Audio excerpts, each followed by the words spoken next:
momento. A segunda coisa que eu gostaria de lembrar em relação a isso é a responsabilidade que a gente tem de liderar os outros. Então, a gente precisa liderar a si mesmo, cada um de nós, e liderarmos os outros. Nós precisamos continuar o nosso trabalho de pastorado, né? Nós precisamos visitar as pessoas, nós precisamos ligar para as pessoas, a gente precisa fazer reunião com as pessoas, a gente precisa escrever alguma coisa para as pessoas, a gente precisa falar com os nossos irmãos, membros da nossa igreja, não é verdade? Porque nessa hora a igreja quer ouvir a voz do pastor dela de alguma maneira, os irmãos querem isso, querem algum tipo de orientação. E é claro que a gente não vai conseguir fazer isso com todo mundo, é por isso que a gente tem os nossos auxiliares, a gente tem as cadeias de liderança dentro da igreja que vão nos ajudando nisso, mas é importante que a gente exerça a nossa influência nesse tempo. A gente precisa ser diligente, irmãos, senão a gente corre o risco de ficar de live em live, de pregação em pregação no YouTube, ouvindo aqui, ouvindo ali, lendo um livro, etc. e tal. E aí, às vezes, a gente esquece que nesse tempo a gente precisa, como pastores, exercer a nossa influência pastoral, né? No meio da nossa congregação, do meio do povo que Deus deu para nós. Então, é uma coisa assim, importante, de como no meio dessa distância toda, a gente se aproxima, né, das ovelhas que o Senhor deu para a gente pastorear, e como a gente faz isso de modo sistemático, como a gente faz isso de modo contínuo, como a gente faz isso de modo disciplinado, e como a gente aprende, não é, nessa crise. Então, essa é a primeira coisa que eu gostaria de observar com os irmãos nesse tempo que eu tenho. Eu ainda tenho aqui na minha conta 7 minutinhos. Uma coisa que eu queria observar ainda com os irmãos, e só lembrando, não é, isso acho que todos nós já entendemos, Deus abalou o mundo inteiro. Não é? Deus mexeu no mundo inteiro. Essa crise, irmãos, não é uma crise normal. Nós temos mais de 1,5 milhão de pessoas atingidas, quase 100 mil pessoas mortas por um único motivo no mundo inteiro. As Olimpíadas foram canceladas, a economia do mundo foi abalada, as nossas agendas individuais foram mexidas e Deus está fazendo alguma coisa, Deus está mexendo. Eu queria só pensar numa coisa que Deus está fazendo, que é em relação à sua igreja. Deus está mexendo na igreja. Essa crise, ela visa corrigir a igreja. É uma crise que traz juízo para o mundo, de certa maneira, mas para dentro da igreja ela traz correção. Deus está corrigindo o seu povo, Deus está mexendo na gente. É interessante que quando a gente pensa em avivamento, a gente pensava em reuniões de oração, em reunir o povo para orar, reunir o povo para pregar. E, eu não sei se vocês perceberam isso, Deus esparramou o povo, a gente não tem o povo perto da gente mais, deu aquela esparramada em todo mundo, e Deus está fazendo alguma coisa muito interessante na agenda dele, e a gente entende, a gente sabe que Deus vai fazer, Deus vai cumprir o propósito dele, e a gente só precisa entender o que ele quer fazer dentro da igreja. Não sei se vocês concordam com isso, mas as nossas igrejas nunca mais vão ser as mesmas, não é? Seja na relação do povo, seja nas nossas estruturas, seja nas questões administrativas, seja em como a gente vai pensar treinamentos e reuniões. O mundo inteiro mudou, vai mudar a partir disso, e nós, como igreja, vamos sofrer também o impacto disso, vamos ter que mudar um monte de coisas. É bem possível que parte dos nossos membros, ou dependendo aí de conforme for a coisa, eles nem voltem mais para as nossas igrejas, né? Para os nossos aglomerados. E é possível também que um monte de gente, né? E é isso que a gente imagina, que um monte de gente que não estava, venha para dentro das nossas aglomerações, né? Para dentro dos nossos templos. Então, Deus está fazendo alguma coisa, eu creio, não é, como até acho que foi o pastor Marcos que orou, né? Que é um tempo de Deus trazer vida aos ossos secos. A igreja de Jesus vai estar sendo vitalizada, ela está sendo vitalizada, ela está sendo empoderada nesse momento para a glória do Senhor. Não é? E além disso, o Senhor está salvando e reconciliando muitas pessoas. Eu não sei qual tem sido a experiência de vocês, mas graças a Deus tenho tido a experiência de poder falar com pessoas não crentes acerca do Evangelho de Jesus, vizinhos, açougueiro, pessoas assim com quem a gente tem contato. Eu creio, né, e acho que a experiência dos irmãos, que Deus está aproveitando essa crise de uma maneira assim muito, muito verdadeira e muito sábia, como só Ele sabe fazer, e a gente precisa pedir sabedoria do Espírito para a gente entender e discernir.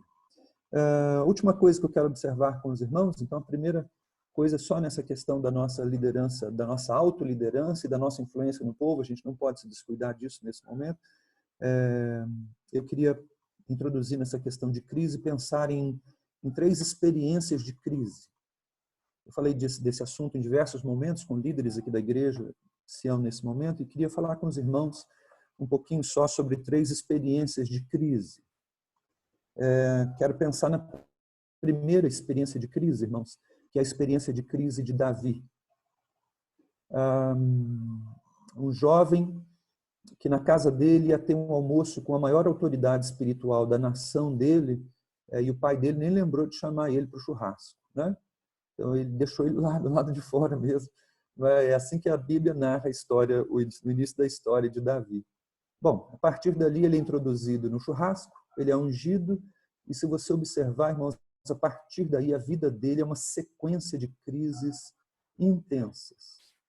Ele vai ter crise com o urso, ele vai ter crise com o leão, depois ele vai ter crise com Eliabe, o irmão dele, depois ele vai ter crise com Golias, a partir dali ele tem crise com Saul, depois ele vai ter crise no deserto, ele vai ter crise em Ziclague, e depois que ele é constituído rei, ele tem crise com os filhos dele, depois ele vai ter crise com Absalão, ele tem Joabe. Por favor, se você nunca fez um estudo sobre Joabe, irmão, faça aí um estudo sobre Joabe, o espírito de Joabe. Tire suas conclusões sobre como Joabe era, né? Davi chega a dizer que ele não tinha forças para lidar com os filhos de Zeruia, né? Eles davam muito trabalho para ele, né? Joabe deu muito trabalho para Davi, e você vai ver Davi então tendo crise com Joabe, ele tem crise com os inimigos, ele tem crise com o pecado dele. No momento da crise dele, Deus olha para ele e fala o seguinte: eu te dou 3 opções, qual é que você acha que é menos pior para você? E aí ele vai tendo crise, uma em cima da outra. Ele tem crise com o pecado dele e vai. Mas é interessante que a gente observa Davi agora, no fim da vida dele, e depois de tanta crise, ele ainda vai ter mais uma crise, né? Porque ele está morrendo e Joabe decide constituir outro filho dele no reinado ao invés de Salomão, né? Então ele não tem muito sossego. Ele tem que gerir as crises dele o tempo inteiro e enfrentá-las, né? Mas chega uma hora que é interessante a gente observar o fim da vida de Davi, né?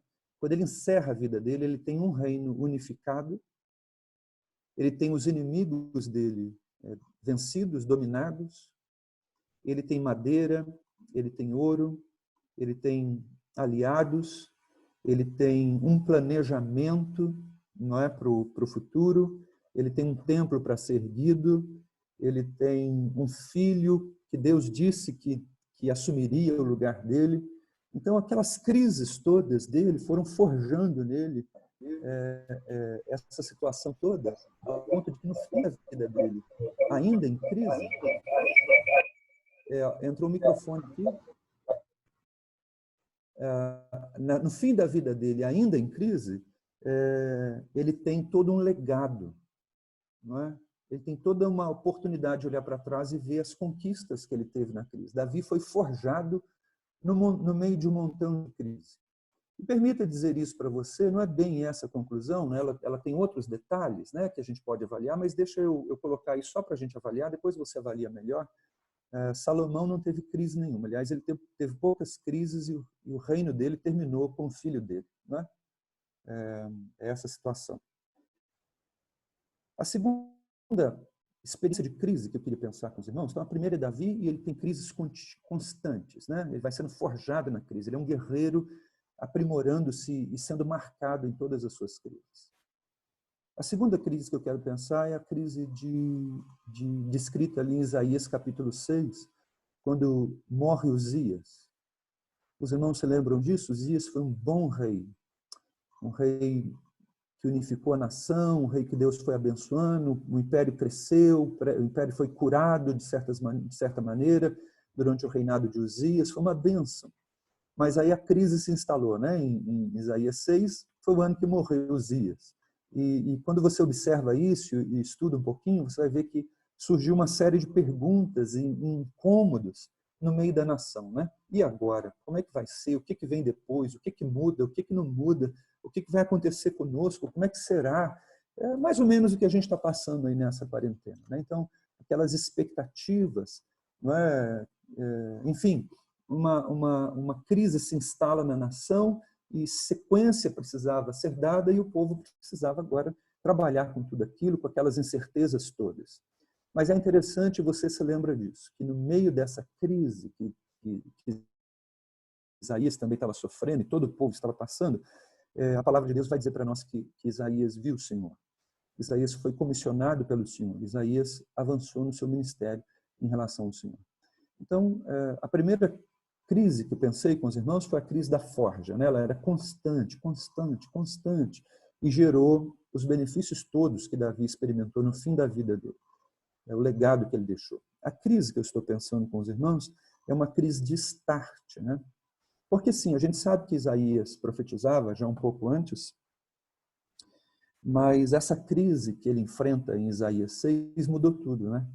Parece que o ministério dele teve um up, né? Parece que o ministério dele foi alterado. O impacto daquele ano em que morreu o rei Uzias foi usado por Deus como um catalisador, né, no ministério de Isaías. E aí ele se levanta, então, como o profeta messiânico, né, o evangelista aí do Velho Testamento, e a gente vê a crise, então, que Isaías experimenta, como uma crise que catapultou o seu ministério, né? Foi ali que ele viu o Senhor. Foi ali que ele se viu, né? Foi ali que a brasa queimou os lábios dele, né? E agora, ao encaixar, né? Aquela curva, né? Que se encaixa e ele avança. Então, ele tem um novo fôlego no ministério dele, ele vai avançar e vai viver até ser cerrado ao meio, né? Como a tradição diz para nós. E encerrando aqui, eu queria ver com os irmãos a terceira experiência de crise. Ela começou numa quinta-feira à noite, como essa nossa, passada agora. Os discípulos estão ali no Getsemane e eles veem os soldados levarem o Cristo, né? Levarem o Messias, levarem o Senhor deles embora. E alguns deles fogem e alguns acompanham de longe a crucificação, e a crise instalada é essa, né? A ponto de que eles sentem esse impacto, dois deles até vão embora, não é?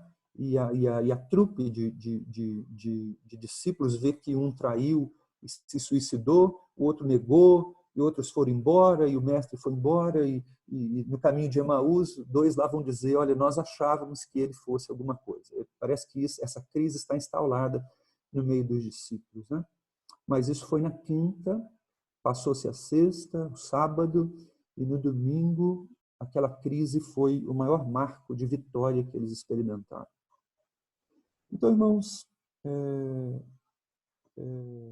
o meu desejo para cada um de nós aqui é que essa crise que nós estamos enfrentando agora, bem espiritual, uma crise de fé, uma crise de postura, uma crise que vai exigir de nós mudanças, resiliência, não é? Meu desejo, irmãos, é que essa crise produza no seu ministério, ou seja, para mim, para você, mais uma ferramenta de forja. Que a gente tenha mais uma cicatriz, que a gente tenha mais uma marca, que a gente tenha que ter feito mais esforço, né? Que seja assim. Desejo que essa crise seja um momento em que o teu ministério melhore, não é? Uma nova visão do Senhor. Meu desejo é que no meio dessa crise uma brasa viva saia do altar e toque os seus lábios e os meus lábios, e a gente veja coisa diferente, a gente se inspire. Meu desejo é que nessa crise o seu ministério seja catapultado, seja melhorado para a glória do Senhor, a gente se torne ainda mais efetivos nesse tempo. E meu desejo é que essa crise, meu irmão aí querido, né, meu pastor aí, seja um momento em que você experimente grandes vitórias da parte do Senhor. Que você veja vitórias dentro da sua casa, veja vitórias dentro da sua mente, dentro do seu coração, você veja vitórias dentro do seu ministério, e que esse tempo de crise seja um tempo aí de revelação de Deus, graça de Deus, produção de Deus, favor de Deus sobre você e sobre a sua família. E eu quero agradecer a oportunidade aí que o pastor William me deu. Espero, de alguma maneira, ter contribuído com os irmãos para a honra e para a glória do nome de Jesus. Se os irmãos me permitirem, eu gostaria de fazer uma oração nesse momento. Senhor, nós estamos aqui e, mais uma vez, colocamos a nossa vida diante do Senhor. Nós necessitamos do Senhor. Nós necessitamos de uma visão nova, de uma percepção mais clara. Nós necessitamos, Deus, de um empoderamento ainda maior para esses novos tempos. Uma unção nova, Deus, para novos tempos, uma visão nova para novos tempos. Que o Senhor fortaleça cada um dos meus irmãos queridos, abençoe suas famílias, seus filhos, e que a graça do Senhor se renove sobre o ministério de cada um deles, para que o nome de Jesus seja glorificado. Amém. Obrigado, irmãos. Deus abençoe.